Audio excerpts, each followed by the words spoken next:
Well, g'day, good morning, and welcome to the channel. Have a look here. Got a magpie right here. How cool is that? Sorry, got sidetracked by that magpie. The reason I'm here is I'm celebrating my best ever investments. What am I talking about? We've got the 400 5.6, which I've shared many times. This lens revolutionized bird photography for me. This was an incredible lens, so hopefully I'll use that a bit later when the light comes out. But the two bits of gear that I'm mainly going to use today is the Canon 500 f4 and the Canon R5, the first generation. These two pieces of equipment have just incredibly improved my photography. Now, I understand these are very expensive and I understand they're out of the reach of most of you, and I apologize for that, but I just want to share, I just want to have some fun. So today I'll bring you with me and we'll try and photograph some of these beautiful birds that are here. Now, the sun hasn't quite come up, but it's not far away, so I need to get set up. I'm getting excited as I see birds, but there's a spit that I want to go and walk to. I don't know if you can see it from here. Where is it? Around here. I want to go to that because the sun's going to come up. The sun's going to hit the western side of this pond first, so I want to be over there when the sun comes up. I can see a few swans over there. It's just a good place to lay down. Just to give you a little idea behind the scenes, I've got my 40D 400 5.6 R5 500. I've got my ground pod gimbal. I've got a mini tripod. I've got my DJI pocket. I've got my monitor. And then I've got the camera I'm recording on, that tripod, so trying to carry all this is a bit of a mission, but that's what goes into filming these videos.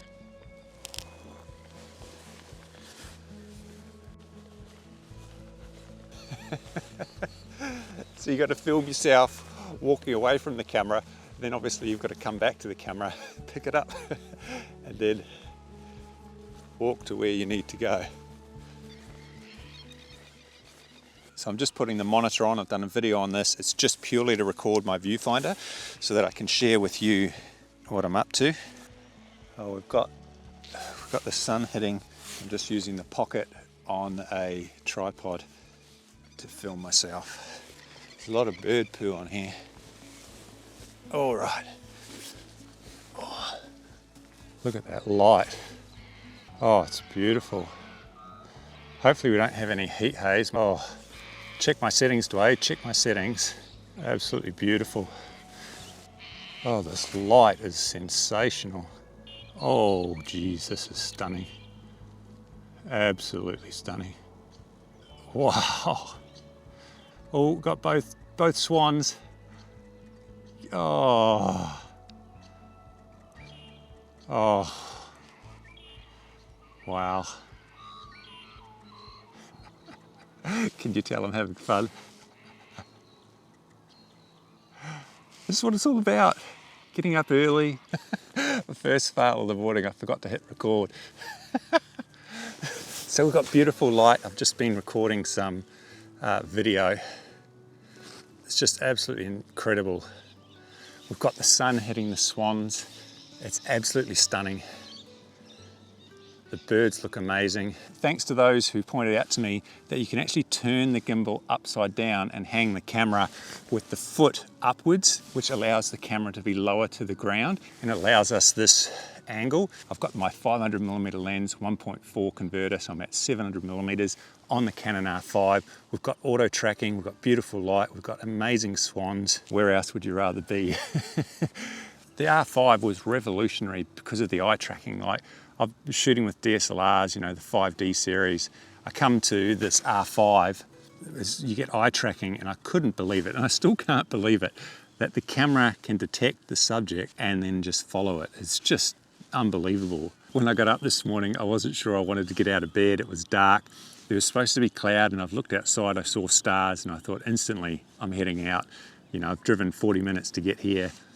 I'm now here with these beautiful birds, these swans, with this amazing gear that's brought me so many memories, which I'm so grateful for. And we've got this absolutely beautiful black swan. Oh, we're drinking there, beautiful, beautiful. There's something about these prime lenses which give you, we've got two birds. Please give us something, please. Oh.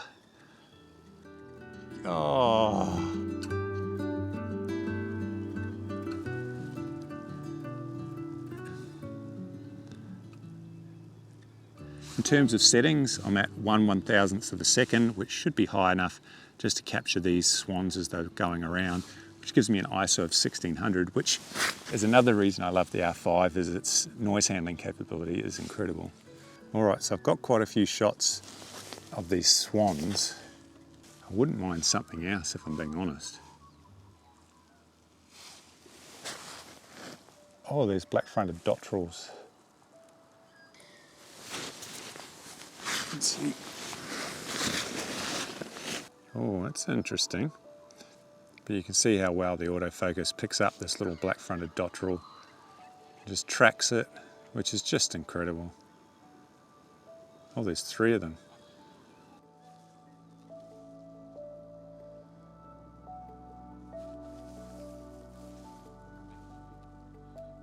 I'm going to move this way, get closer to the black-fronted Dotterels, and try and get them when the sun hits them.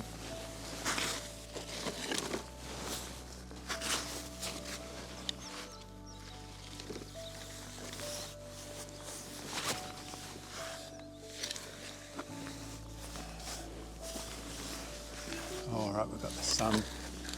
We've got the sun back. At least I can show you how nice this is. I'm very conscious of the white and not wanting to overexpose it. I'm just increasing my shutter speed just so I don't blow the whites, because they do look a little bit bright in the EVF.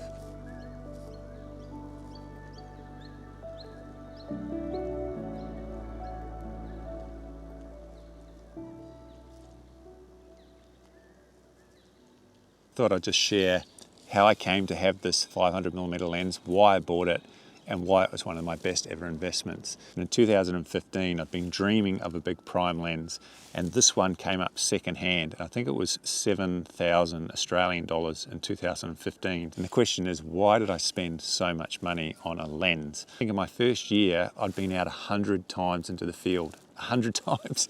I was absolutely just overtaken with this hobby. I loved it. I thought 7,000 for something I'm going to use and give me so much joy. It was a bit of a no-brainer. My wife was very understanding, and this lens, as soon as I started using it, I could not believe the image quality I was getting out of this prime lens. Now, admittedly, I have got a 1.4, so that adds extra cost, but that takes us to 700, because I find 700 5.6 to be a wonderful focal length and results in shots that you've seen me take. And I had no buyer's remorse at all getting this lens. I'm not sure laying on the hard mud with a lot of bird poo is the way most people spend their Sunday mornings. For me, it's my happy place. Well, this seems to be working, having the gimbal upside down, which is pretty cool. This ground pod's definitely another investment that I've made. I've gone on and on about it. I've shared it multiple times.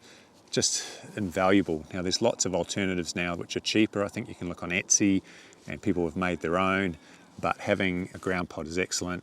I'm using a Sue gimbal, which works well, and you can see that it just gives us this freedom of movement. Oh.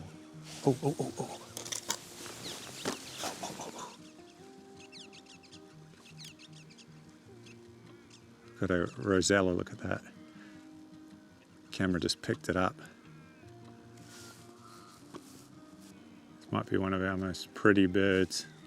It's a bit messy, but you know, even though I've got 700mm, these birds are just a little bit too far away.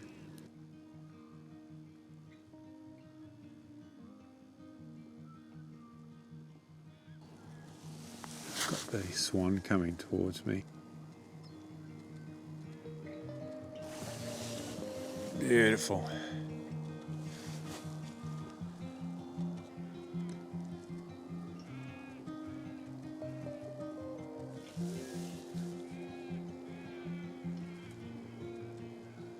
I'm just in love with this camera. It's going to be hard to part with it. I may just keep it as a bit of a, you know, throwback to, because it has made such an impact on me. Haven't decided yet.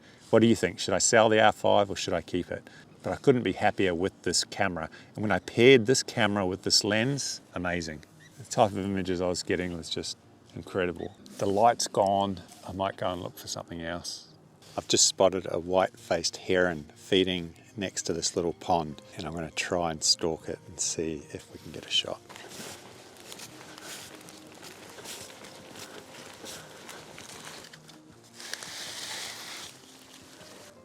We've got a big rock behind the heron, which is a bit of a bummer, but if it moves, this is always the issue, you know, trying to get to a spot that has a nice background. Now I can try and move to my left, but there's water there. Oh no. Bummer, it flew off. That's a shame. Alright, so we've had two pelicans come in and they're fighting, but my angle's all wrong. I need to go back to where I was. So, let's see if we can make a move back. We failed on the heron. I'm not sure what these pelicans are doing.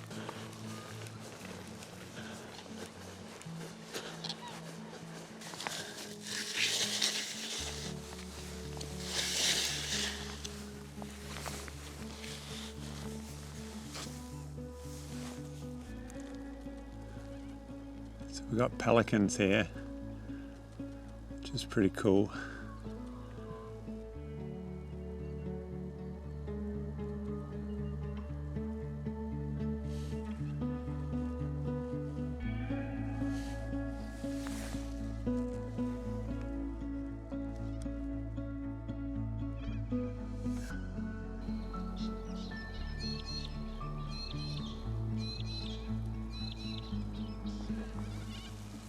When I moved to Australia, I didn't really have an interest in birds, but I knew they had pelicans, and because we don't have them in New Zealand. So when I moved to Australia, I definitely remember seeing these pelicans and just being amazed at how big they were and how unique looking they were. And they certainly are. Nothing's happened, so we'll go and try and find a shot somewhere else. So as I was moving, my angle with the pelican changed, and I actually got a bit closer. And he's just out here, and I focused on him, and he has yawned or opened his bill, which has allowed me to get some shots, or interesting shots, different from him just sitting here like he is now. And that's the key, you know, waiting for some sort of action, and hopefully we got that.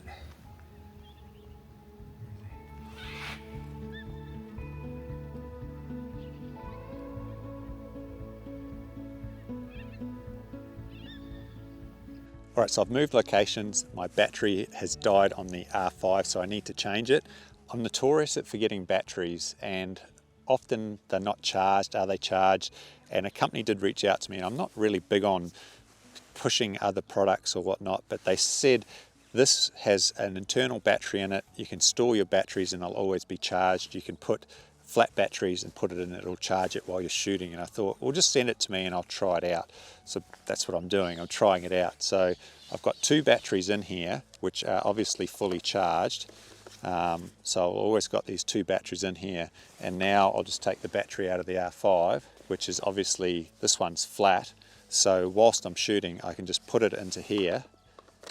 And now I close this, but it's now charging that flat battery, and I can just put this straight in my bag, and then when this battery's flat, I can take out one of the charged batteries. So with this, I'll always have two fully charged batteries, if that makes sense. There is a bit of weight to it. I'll put on the screen how much it weighs with two batteries in it.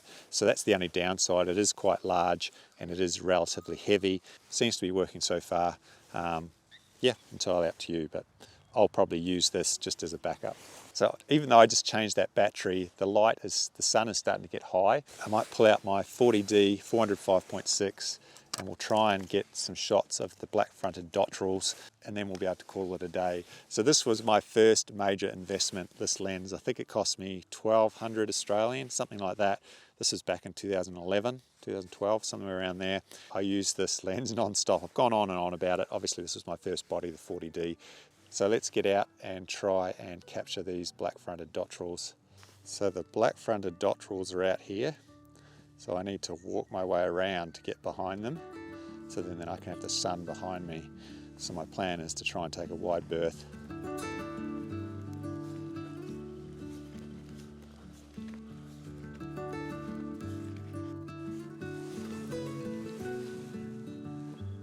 I'm in position. but they're a little bit far away. So if I lay here, hopefully they'll come to me. It's funny, I lay here waiting for these birds to come back. And if I was to explain what I'm feeling at the moment is my arms are quite sore from laying like this. My back is sore, my neck is sore, and I really, really need to go to the toilet. But there's a possibility of a photo, so it's all worth it. I can hear them. It's back, it's back, it's back, it's back.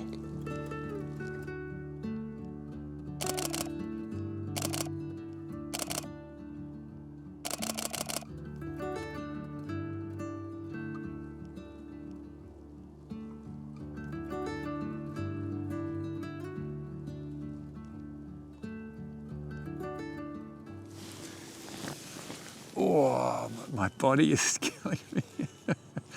It's one of those things with getting old. Your body starts to hurt in places. Oh, looks like these birds aren't coming back, but it's always fun to have a play with my original kit.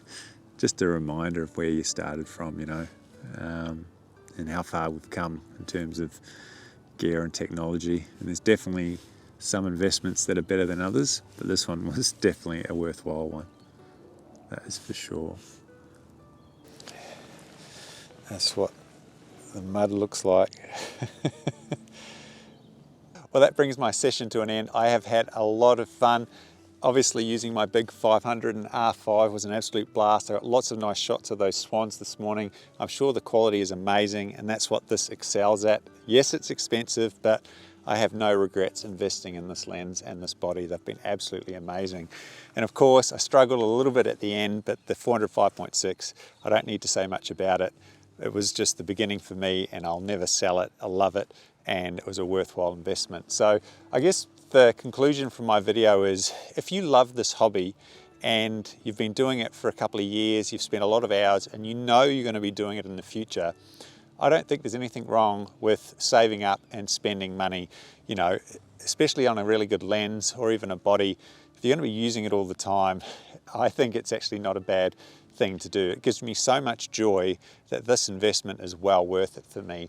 And again, I know this gear is expensive and not everybody can afford it, but if you can afford it and you can save up, it does make a difference. This gear helps you to get better shots. Lenses like this, cameras like this, just make it so much easier, and it's just incredible to use. Let me know in the comments what your thoughts are, what were your best investments, which photos did you like today, and of course thanks for all the ongoing support. Thanks to the new members, the existing members. Without you, I wouldn't be able to come out here and enjoy myself and share it with you. So until the next video, happy birding, take care, and see you later. And now I can go to the toilet.